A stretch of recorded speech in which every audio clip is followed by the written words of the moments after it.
This video is with regard to the Environmental Approval System OneStop, and the purpose of the video is to take a look at the quick reference guides. This video will focus on Initiate New Water Act Application General Application Guide. The link to the quick reference guides is located here. This reference guide is with regard to submitting a Water Act approval under the Water Act. You may find the Water Act or links to the Water Act on our Water Legislation and Guidelines page. There's the Water Act, the Water Ministerial Regulation. You may have to work with some of the directives. We're not focusing on codes of practice, standards and guidelines, and fact sheets.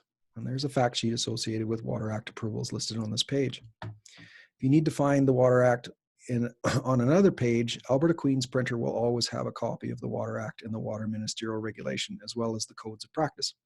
So you can select Water Act or type in Water Act or Water Ministerial Regulation into this search, and it will bring you to a page with a list of legislation, codes of practice, and the regulation actually requires a separate search associated with it. So if we click on the Quick Reference Guide link, it brings us down to an outline associated with Quick Reference Guides. We have a table with application purpose, examples of activities, and the Quick Reference Guides that you'll need for each application purpose. The Quick Reference Guides are linked below, so this is the one that we'll focus on today.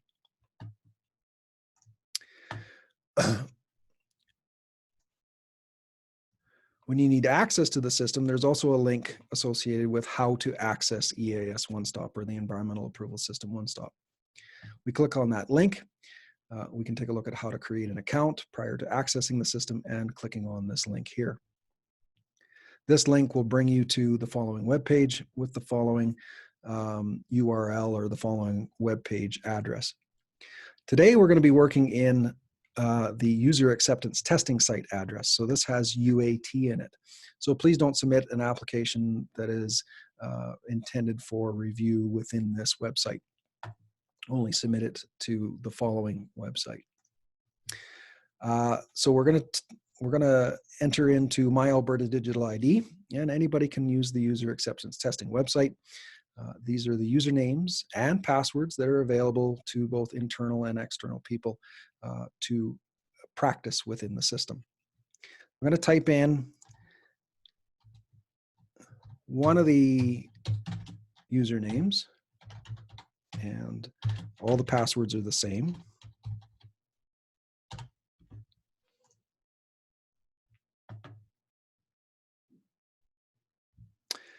Read through the disclaimer and agree to it to access the system.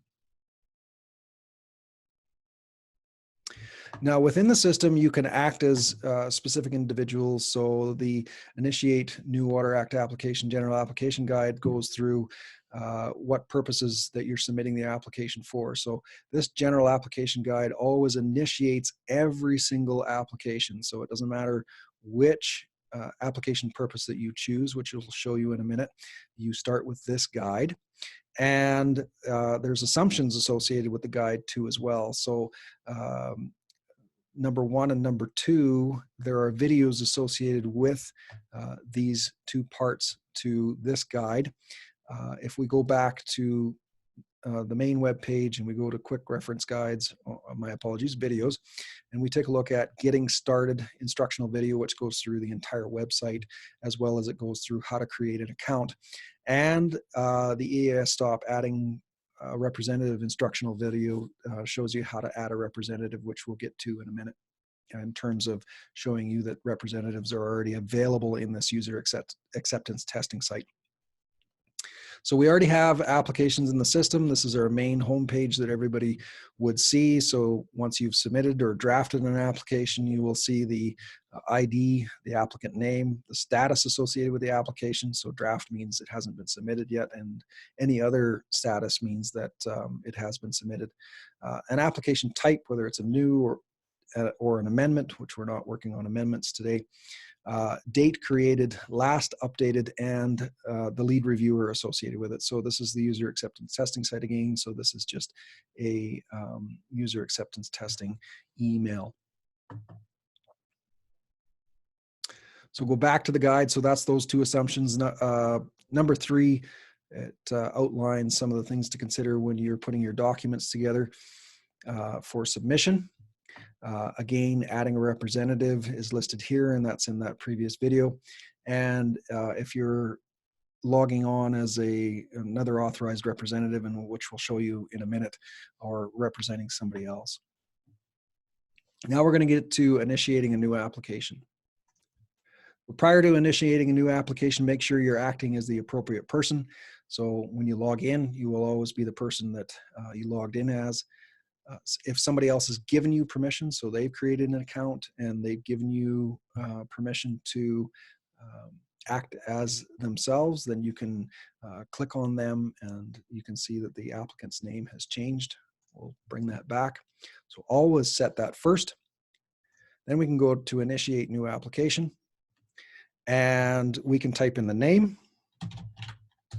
You can type in any name that you want. A telephone number.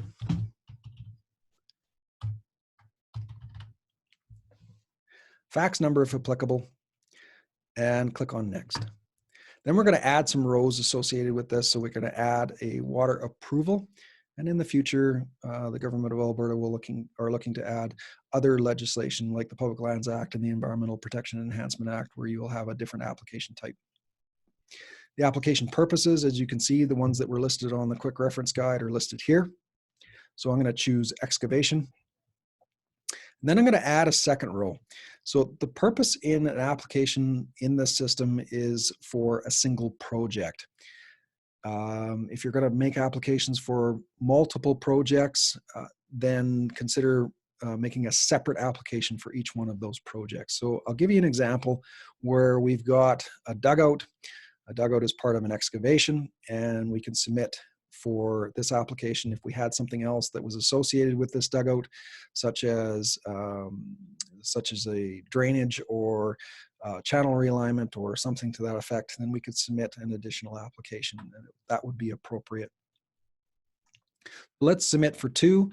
We're going to submit another application, which is the simplest application that we've got because it doesn't fit it under any of the other categories. It doesn't have these other categories or application purposes have specific questions associated with them. So we'll click on save. As you can see, you get one application ID listed here at the top, one activity ID for each application purpose. And the other thing is there's one decision associated with this. So when you submit the application is reviewed, then whatever decision is made associated with each one of these, that is the decision. So whether it's approved, denied, or you need to submit additional information that you didn't submit, then the application may need to be withdrawn and resubmitted because there isn't the ability to send the application back as a draft and then have it resubmitted to the system. So please note, you may want to talk to your local office too as well if you have any questions associated with what needs to be submitted. So we can click on save, we can click on next. The next portion is uploading a shapefile. So basically I'm walking through this guidance document, and as you can see, we've done the applicant's representative.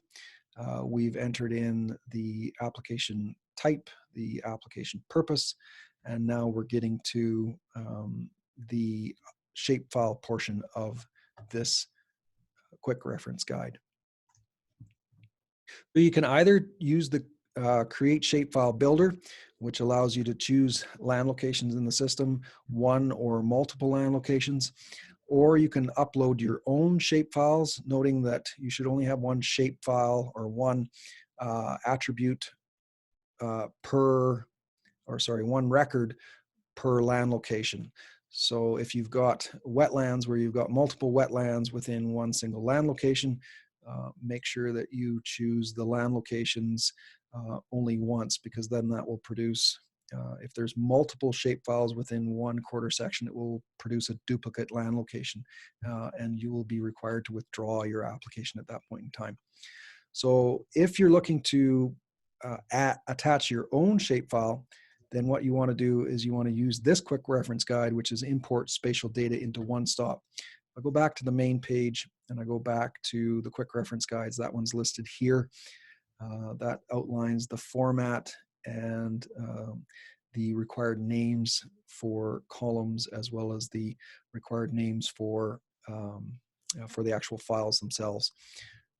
But right now we're going to use the shapefile builder. So I can create a shapefile. And it will load a map.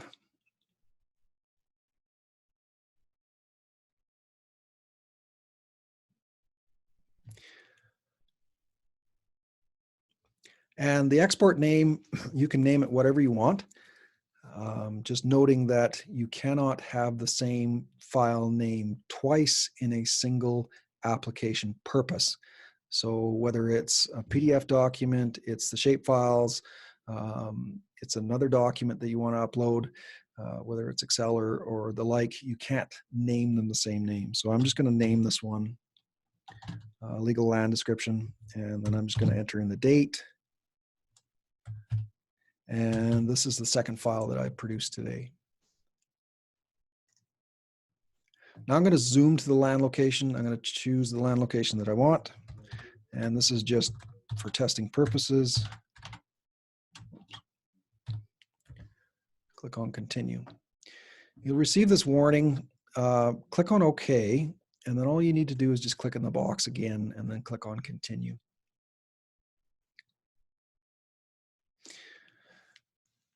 Satellite imagery will load, and this will help you figure out whether this is the correct land location that you want to use or not, as well as you can use Alberta registries to get your land title, etc., to make sure you're on the right lands.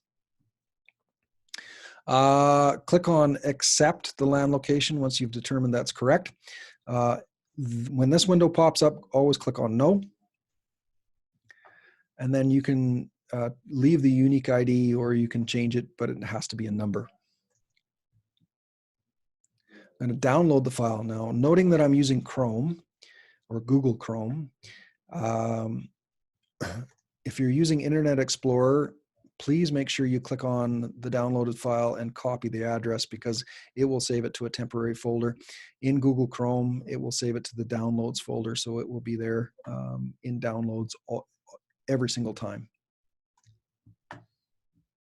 I can close the shapefile builder, and now I can attach the document.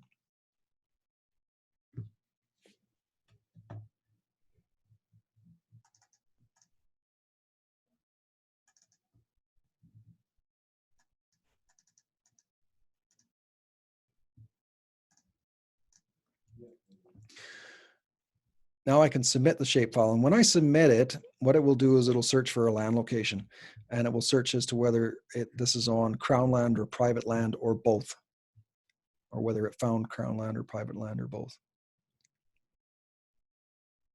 If you need to change either one of these, you can click on it after it produces the land location.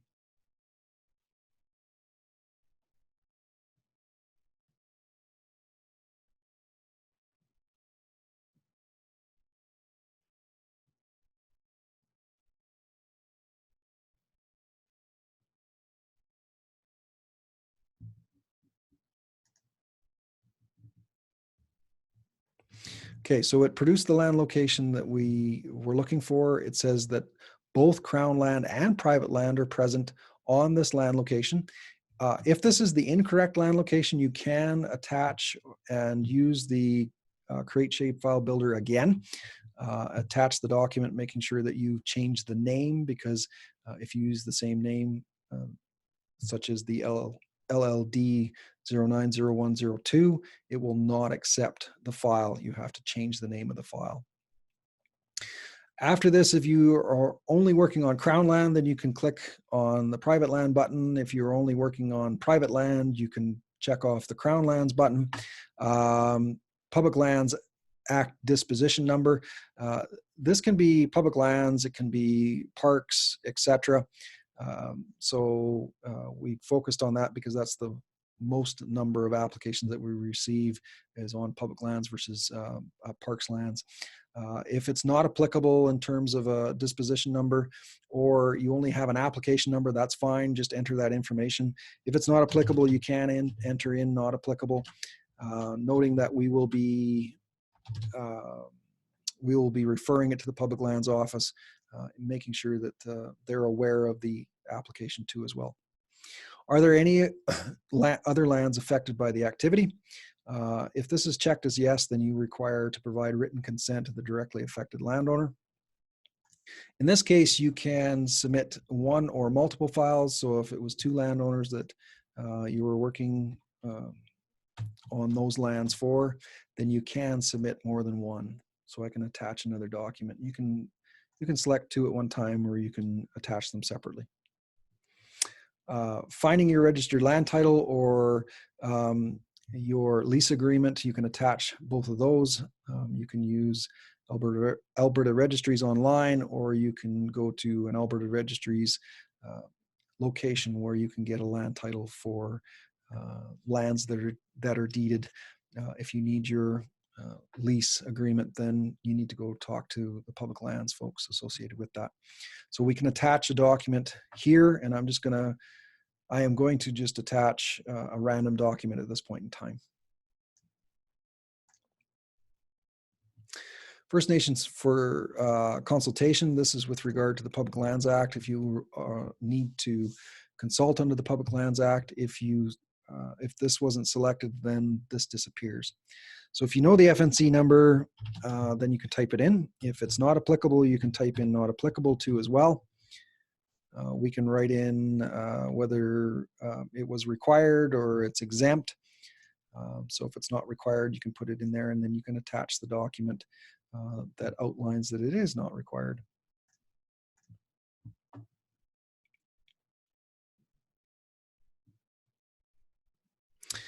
Are there any existing Water Act authorizations to link with this application?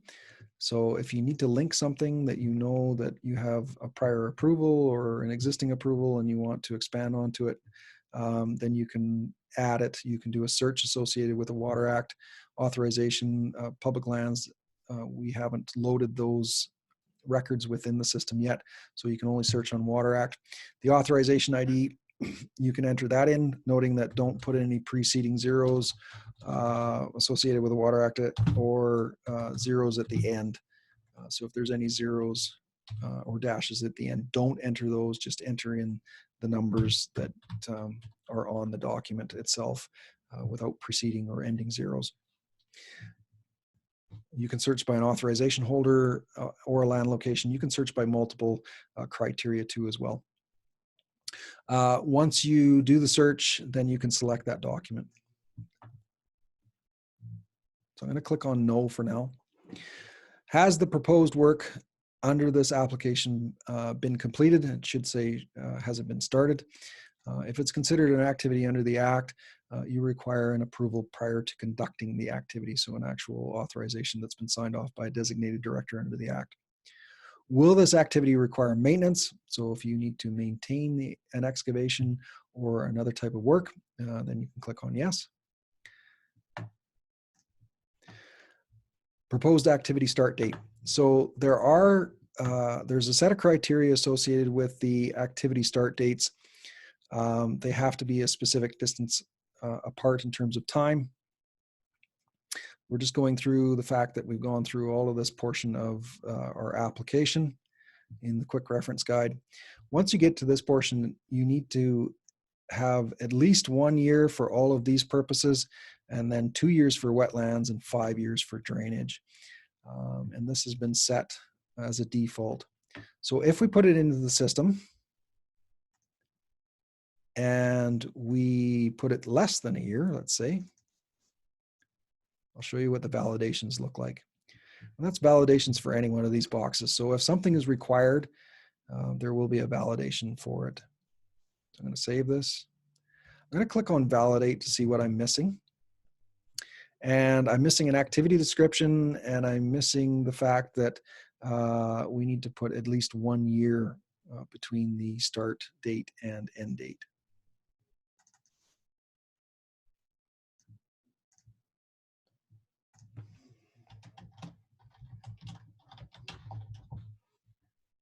I'm going to attach the documents or document. So this is supporting documents about the project. So things like site plans and mitigation measures for siltation erosion, anything associated with effect to the aquatic environment. I can add that in, and then I can add in engineered drawings if I want to, and then I can load all those documents all at once. After those documents are loaded, you can click on those documents and you can review them too as well to make sure that they are correct. They will also be reviewed after the submission of the application. I can click on Next.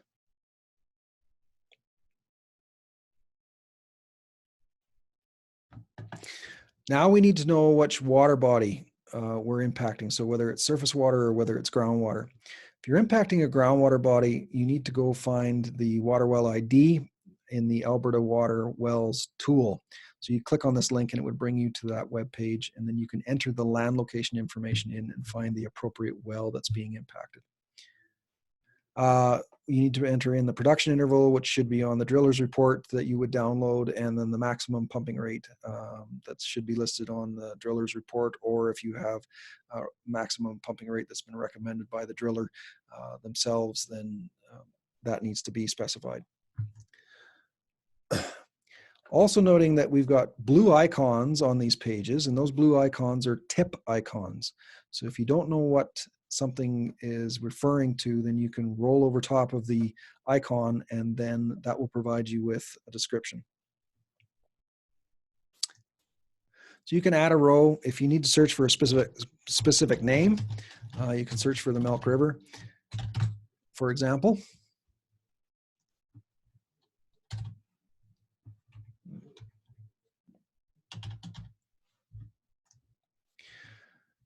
You can select it.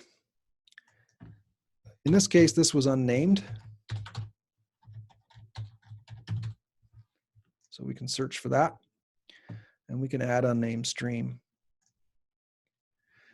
If the GIS finds the Milk River, it finds the Old Man, it finds the Athabasca, et cetera, associated with the land location information that you submitted, it will return those water bodies here. You may have to delete a water body, so you can click on this and you can click delete row. So if it says unnamed stream plus the Milk River and you're working in the Milk River, then you can delete that row. Does the activity impact wetlands? So that refers to if you're working within a wetland, then you'd click on yes, and it would put another application purpose up here, and then you would enter application information associated with working in the wetland. So I'm going to click on no. Then we're going to click on next.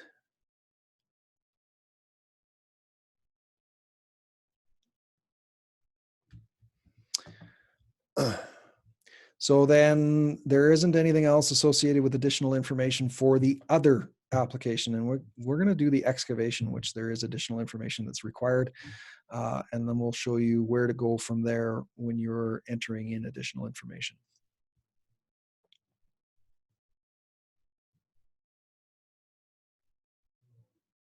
So the validations associated with this are for the general application. So we can click on view to find out where the missing information is.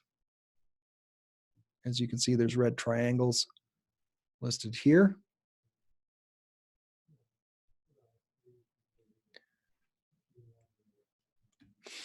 So there were no validation issues associated with other.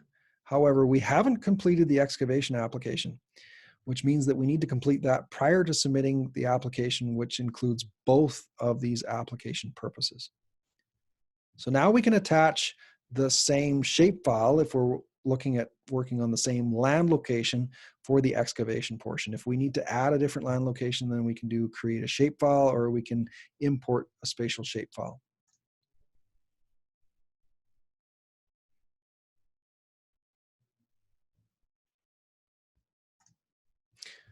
I'm going to go back down to that LLD that I loaded previously. So it's okay to put in something with the same name between two application purposes, but not on the same record, not on the same application purpose. I'm going to submit that same shapefile.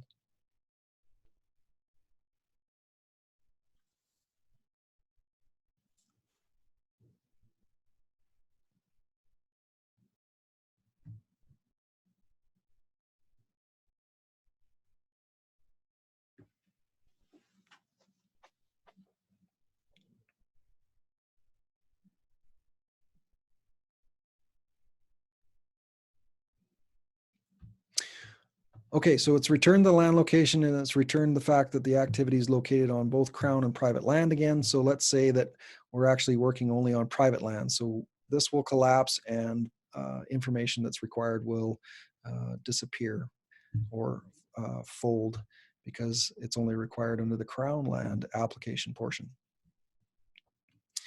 So we're going to say there are no other lands affected by this. And so that means we don't need to provide written consent. We can attach the same registered land title.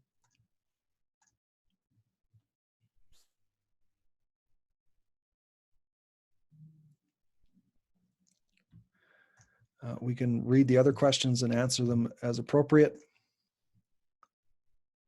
Now for an excavation, again, you'd go back to this general application quick reference guide and you take a look at, well, we need to provide at least 1 year between the start date and the end date.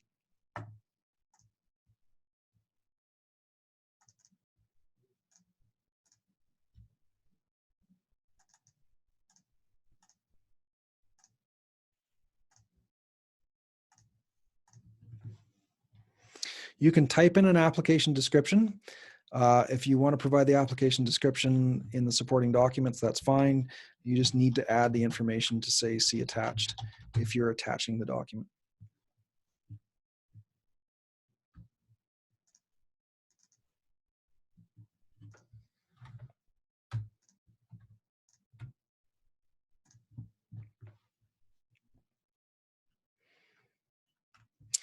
Okay, let's click on next.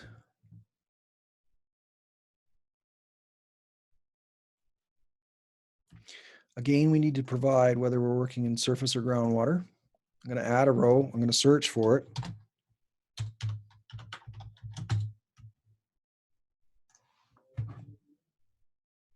If we actually chose a groundwater application, we would type in, just to show you, we type in aquifer.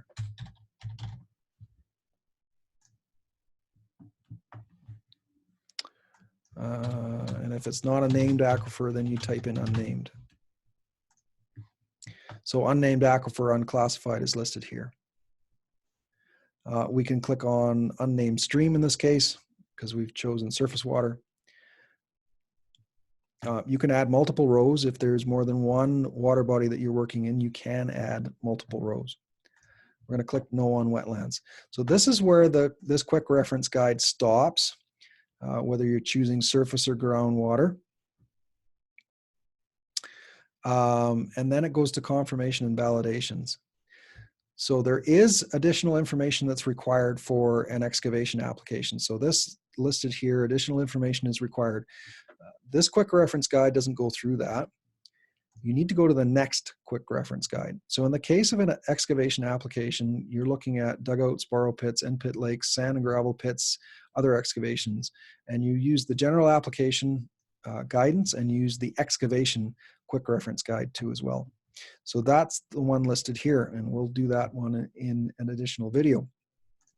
If you have any questions associated with this, or you need technical help or business help associated with the Water Act or the Environmental Approval System OneStop, you can go to the Environmental Approval System OneStop webpage, go to the bottom, and there's for technical and business support. So if you need to find an office or an appropriate person who's working on the application, or you have questions associated with the Act, if you're having issues associated with the system not processing an application or not accepting something, again, you can send it for the technical support side of things and email easonestop.support@gov.ab.ca.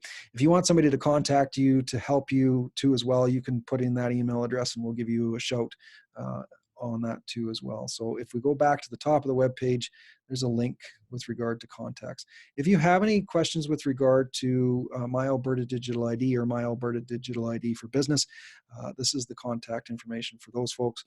They work in the Service Alberta portion of the department and or of the government, and they can answer your questions about an account issue. I hope that was helpful, and I hope you're having a good day.